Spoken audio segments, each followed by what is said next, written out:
किसान भाइयों नमस्कार, जय श्री राम। आज हम बात करेंगे टमाटर की फसल जब फ्लावरिंग स्टेज पर हो तो यह 3 गलतियों को भूलकर भी नहीं करना चाहिए।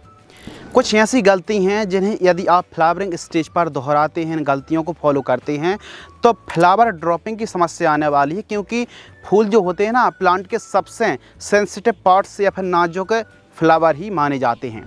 तो जैसे हमारी स्किन होती है ना, पतली स्किन से भी काफ़ी नाजुक होते हैं फूल। तो फूल अवस्था में यदि आप टमाटर की खेती कर रहे हैं तो फूल अवस्था में इन गलतियों को ना दोहराएं।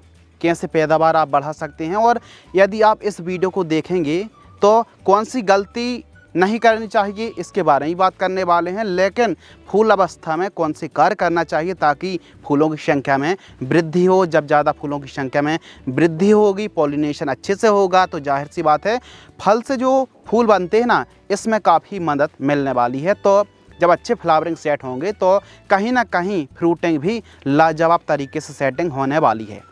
तो चलिए शुरू करते हैं। यदि आपको यह वीडियो पसंद आती है तो वीडियो को एक लाइक और एक प्यारा सा कमेंट्स की हम उम्मीद कर सकते हैं। चलिए शुरू करते हैं। सबसे पहले बात करते हैं कीटनाशक, यानी जो आप स्प्रे शेड्यूल चलाते हैं, इसी पर हमारा पहला पॉइंट है। जो कीटनाशक आती है ना, सिंथेटिक पायरोथ्राइड ग्रुप से जो भी कीटनाशक आती हैं जिसके लास्ट में थ्रीन लिखा है, जैसे अल्फा मैथ्रीन है, साइपर मैथ्रीन है, बाइफेंथ्रीन है, डेल्टा मैथ्रीन है, और आप जो लिस्ट देख रहे हैं ना, क्योंकि सबसे ज़्यादा लैम्डा साइलोथ्रीन चलता है, फेनप्रोपाथीन चलता है, इसके साथ ही प्रेमेंथ्रीन के नाम से अलग अलग दवाइयाँ आती हैं। आप लिस्ट देख रहे हैं, चाहे डेल्टा हो या फिर अल्फ़ा हो, लास्ट में जिन दवाइयों में थ्रीन लिखा है, यदि इन दवाइयों को आप फूल अवस्था में स्प्रे करते हैं तो निश्चित तौर पर आप ये मान लीजिए दोस्तों कि फ्लावर ड्रॉपिंग की समस्या आने वाली। तो इसलिए जब फूल बन रहे हों, फ्लावरिंग स्टेज पर हमारी फसल हो, तो सिंथेटिक पायरोथ्राइड या फिर लास्ट में जिन दवाइयों पर थ्रीन आता है, ऐसी दवाइयों को स्प्रे करने से फ्लावरिंग स्टेज पर टमाटर में अवॉइड करना चाहिए। कीटनाशक की बात चल ही रही है तो कीटनाशक के बाद हम बात कर लेते हैं फफूंदनाशक यानी फंगिसाइड। कुछ ऐसी फंगिसाइड होती हैं जिन्हें आपको फ्लावरिंग स्टेज पर स्प्रे नहीं करना चाहिए, जैसे कि कॉपर ऑक्सीक्लोराइड फफूंदनाशक आती है। यदि इसे आप फूल अवस्था में स्प्रे करते हैं तो फ्लावर ड्रॉपिंग की समस्या आने वाली है। एक चीज़ और, एक फैक्ट की बात है कि जो फफूंदनाशक होती हैं, पाउडर फॉर्म वाली फफूंदनाशक को यदि आप फ्लावरिंग स्टेज पर स्प्रे करते हैं तो फूल ड्रॉपिंग की समस्या आने वाली है। यानी आपको फूल अवस्था में किसी फफूंदनाशक का स्प्रे करना है तो वो लिक्विड वाली होनी चाहिए। एससी या फिर ईसी वाली फफूंदनाशक का स्प्रे करेंगे तो फूल ड्रॉपिंग की समस्या नहीं आएगी। और ख़ासकर कॉपर ऑक्सीक्लोराइड फफूंदनाशक का स्प्रे तो आप भूल कर भी ना करें। लेकिन एक ऐसी फफूंदनाशक है, एक दो ऐसी फफूंदनाशक भी हैं जिन्हें आप फ्लावरिंग स्टेज पर स्प्रे करते हैं तो पाउडर फॉर्म वाली होने के बावजूद भी फ्लावर ड्रॉपिंग की समस्या नहीं आएगी। जैसे रोको फंगिसाइड आती जिसमें थायोफेनेट मिथाइल है, इसका स्प्रे चल जाता है। M45 मैंकोजेब 75% का स्प्रे भी आप कर सकते हैं। यानी यह वो फफूंदनाशक हैं जो पाउडर फॉर्म में होने के बावजूद भी फूल ड्रॉपिंग की समस्या यह फफूंदनाशक नहीं देती हैं, और बाकी आपको फ्लावरिंग स्टेज पर लिक्विड फफूंदनाशक का स्प्रे करना चाहिए। और ख़ासकर आपको हम बताते चलें कि सबसे ज़्यादा यदि फफूंदनाशक में जो फ्लावर ड्रॉपिंग की समस्या आती है, जिसे आपको फ्लावरिंग स्टेज पर ही स्प्रे नहीं करना चाहिए, जैसे डाइमेथोमॉर्फ है, फ्लावरिंग ड्रॉपिंग की समस्या क्रिएट करती है, साइमोक्सिनिल है, कैप्टन में कॉपर सल्फेट जैसी फफूंदनाशक तो बहुत ही ज़्यादा फ्लावर ड्रॉपिंग में सबसे आगे हैं। तो ऐसी फफूंदनाशक का स्प्रे आपको नहीं करना चाहिए। लेकिन कुछ ऐसी फफूंदनाशक लिक्विड में भी हैं जिनसे फ्लावर ड्रॉपिंग हो जाता है, जैसे हेक्साकोनाजोल है। हेक्साकोनाजोल लिक्विड में भी आती है, इससे फ्लावर ड्रॉपिंग होता है। इसके साथ ही मेप्टाइल डिनोकैप, यह जो फफूंदनाशक आती 35.7% में, जो कि लिक्विड में आती है, इससे ही फ्लावर ड्रॉपिंग होते हैं। यदि आपने चीज़ों को बारीक से समझा होगा तो आप समझ गए, यानी फ्लावरिंग स्टेज पर क्या करना है और क्या नहीं करना है। अब जो टमाटर के किसान हैं, 2 प्रकार की भूमि हैं, एक तो हल्की भूमि है और दूसरी भारी भूमि है।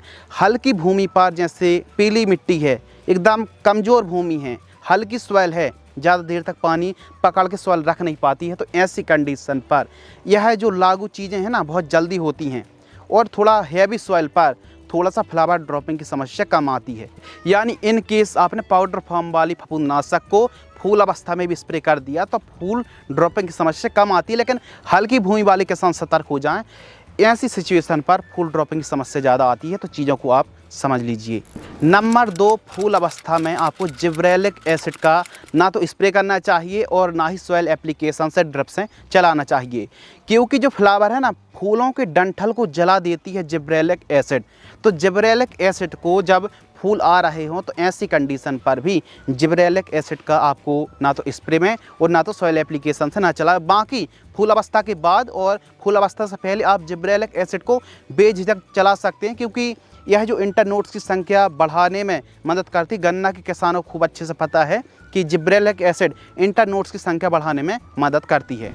और साथ ही अंगूर के जो किसान हैं वो यह जो जिब्रेलिक एसिड है ना, इसे केमिकली थिनिंग करते हैं, यानी फूलों को कम करने के लिए जो बंच रहता है ना, उसके लिए एक प्रकार से अंगूर पर केमिकली थिनिंग की जाती है फूलों को कम करने के लिए। क्योंकि आपको पता है कि अंगूर के फल फूल ज़्यादा आते हैं, उनको थिनिंग करनी पड़ती, कम करना पड़ता है। तो बे किसान भाई इसको केमिकली थिनिंग के लिए यूज करते हैं। बाकी भी आप टमाटर की फसल पर यूज कर सकते, कोई दिक्कत की बात नहीं। बस फ्लावरिंग स्टेज पर यूज मत करना, यह प्रैक्टिकली नॉलेज है। जब एसिड और हार्मोन्स की बात चल ही रही है तो फिर क्या स्प्रे करना चाहिए, यह भी आपको पता होना चाहिए।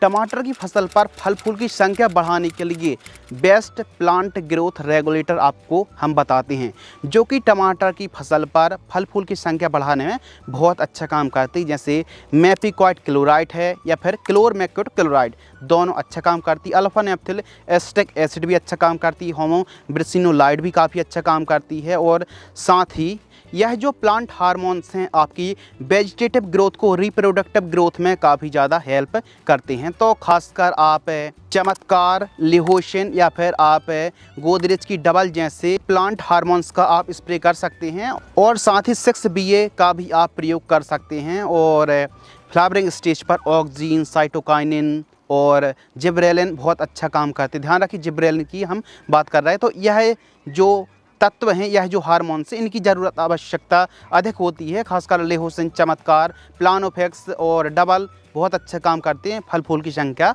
बढ़ाने में। तो फूल अवस्था में इन प्लांट हार्मोन्स का स्प्रे करके आप अच्छे फ्लावरिंग सेटिंग कर सकते हैं।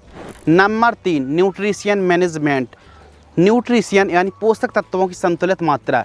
जब हमारी फसल फ्लावरिंग स्टेज पर होती है तो इस समय आप नाइट्रोजन के लेवल को हाई मत करें।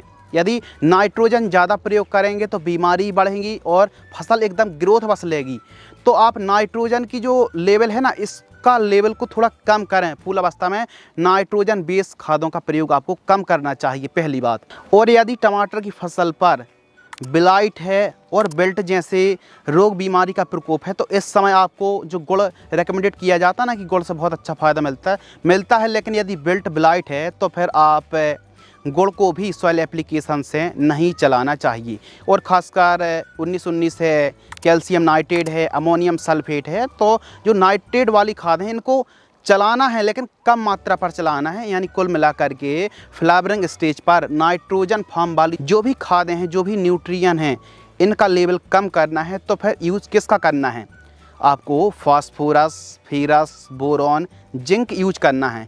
यानी जिन खादों में फास्फोरस, फेरस, बोरॉन, जिंक हो, ऐसी खादों का यूज करेंगे ना तो टमाटर की फ्लावरिंग बहुत ही शानदार तरीके से सेटिंग होने वाली है। यदि बात आती है कि टॉनिक यानी पीलापन भी है और फल फूल की संख्या में वृद्धि नहीं हो रही और एकदम पौधा तनाव में है, चाहे सर्दी हो गर्मी हो, तो इसके लिए कुछ टॉनिक भी बताते हैं जिनका स्प्रे आप कर सकते हैं। हमने प्लांट ग्रोथ रेगुलेटर बताए हैं, अब बताते हैं टॉनिक के बारे में। कुछ टॉनिक जिनका स्प्रे आप कर सकते हैं यदि ऐसा लग रहा कि फसल स्वस्थ है और रोग बीमारी नहीं है, तो फिर इन टॉनिक का स्प्रे आप करके फ्लावरिंग की संख्या में वृद्धि कर सकते हैं और साथ ही पौधे की सेहत को भी सुधारने का काम करती हैं यह टॉनिक। जैसे PI की ह्यूमिस सोल है 500 ml प्रति एकड़, यह बढ़वार में बहुत अच्छा काम करती है, हरियाली में बहुत अच्छा काम करती है। रैपिग्रो आती है 350-400 ml, ईसाबियन 300 ml और बायर की एम्बिशन 400 ml। इनमें से किसी भी एक टॉनिक का स्प्रे आप कर सकते हैं। यदि आपको लग रहा है कि पौधा तनाव में है, फल फूल एकदम बढ़ ही नहीं रहे हैं, तो ऐसी कंडीशन पर टॉनिक का स्प्रे किया जा सकता है। टमाटर के जो पुराने किसान हैं ना, उनको पता है कि सर्दियों के दिनों पर टमाटर की ग्रोथ उतनी अच्छे से नहीं हो पाती है अदर सीजन की तुलना पर।